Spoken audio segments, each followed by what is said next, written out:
এখানে আমার শাশুড়ি রান্নার জন্য প্রিপারেশন নিয়ে নিয়েছে আর সব কিছু গুছিয়ে নিয়েছে, ঠিক আমি যেভাবে গুছিয়ে নেই। আর এখানে তাজা নদীর মাছ, এটা রান্না করা হবে বেশি করে পেঁয়াজ, কাঁচামরিচ, টমেটো আর একটা আলু দিয়ে হাতে মাখিয়ে রান্না করা হবে। আর এই মাছটা খেতে আমার কাছে অনেক বেশি মজা লাগে। আর কয়েক ধরনের কালকে আমার শ্বশুর মাছ নিয়ে এসেছে। আমাদের এই এলাকায় আমরা প্রায় সবাই এই ছোট মাছগুলো হাতে মাখিয়ে রান্না করে থাকি। এটা অনেক অনেক বেশি মজা।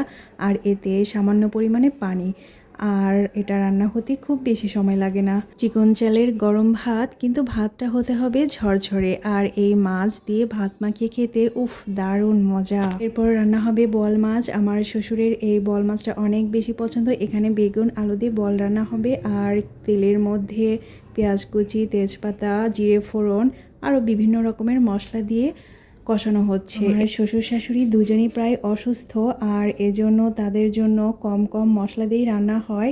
আমি এসেছি বলে একটু ঝালটা চড়া দিয়েছে। যাই হোক, রান্নাটা বেশ মজা হবে। আর বল মাছ খেতে কারি না বেশি ভালো লাগে, আমার তো ভালোই লাগে। আমার শ্বশুর সবসময়ই একদম টাটকা ফ্রেশ মাছ নিয়ে আসে। ফ্রিজের মাছ বেশি একটা খেতে পারে না, আর এজন্য আমরা আসলে তাজা মাছ খেতে পারি। যাই হোক, রান্নাটা খুব জলদি করতে হবে, ইফতারের টাইম হয়ে যাচ্ছে। একটা চুলায় এই মাছ হচ্ছে আর অন্য একটি চুলায় শাক ভাজি করা হবে। আর এই শাকটা তেলে দেওয়ার জন্য প্রথমে পেঁয়াজ, থেতো করা রসুন আর শাকটা আগেই ভাপিয়ে নেওয়া হয়েছে, তখন কাঁচামরিচ দিয়ে দেওয়া হয়েছে। এই শাকটা জমি থেকে তুলে আনা হয়েছে সকালেই। আমাদের কাজের আন্টির মেয়ে আছে, সে আমাদের প্রায় এরকম টাটকা শাক তুলে এনে দেয় আর আমরা মজা করে খেতে পারি। শাক ভাজাটা দেখে মনে হচ্ছে অনেক মজা হবে। পেঁয়াজ, রসুন এগুলো অনেক পরিমাণে দেওয়া হয়েছে, আর এর মধ্যে বেশি সব কিছু দিলেই বেশি মজা লাগে, ঝাল ঝাল লাগে। শুকনো মরিচও ভেজে খাওয়া যেতে পারে এর সঙ্গে।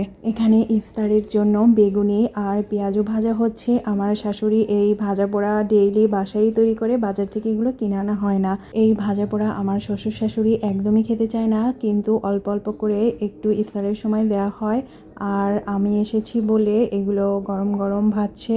যাই হোক, ভালো লাগছে। আর একটা পাতিলে দুধ দেখতে পাচ্ছেন, এটা হচ্ছে আমার শ্বশুর শাশুড়ি রাতে ভাত দিয়ে খাবে। আমি দুধ খুব একটা খাই না। আমার শাশুড়ি রান্না করছেন আর আমি পাশে দাঁড়িয়ে দেখছি, ভিডিও করছি। আমার শাশুড়ি বেশ এনজয় করছেন আর আমারও বেশ ভালো লাগছে। এদিকে পেয়ারা, শসা এগুলো কাটা হয়ে গিয়েছে। আমার শ্বশুর তরমুজ এনেছে, সেটাও কাটা হয়ে গিয়েছে। আর আমি আপনাদেরকে একটা খেজুর দেখাচ্ছি। এই খেজুরটা আমার চাচা শ্বশুর সৌদি থেকে পাঠিয়েছেন। তিনি এখনও সৌদিতে আছেন, তবু আমাদের জন্য পাঠিয়েছেন। আর আমার জন্য একটা ডিম সেদ্ধ। এই তো আজকের ইফতার। আলহামদুলিল্লাহ, আপনারা সবাই ভালো থাকবেন।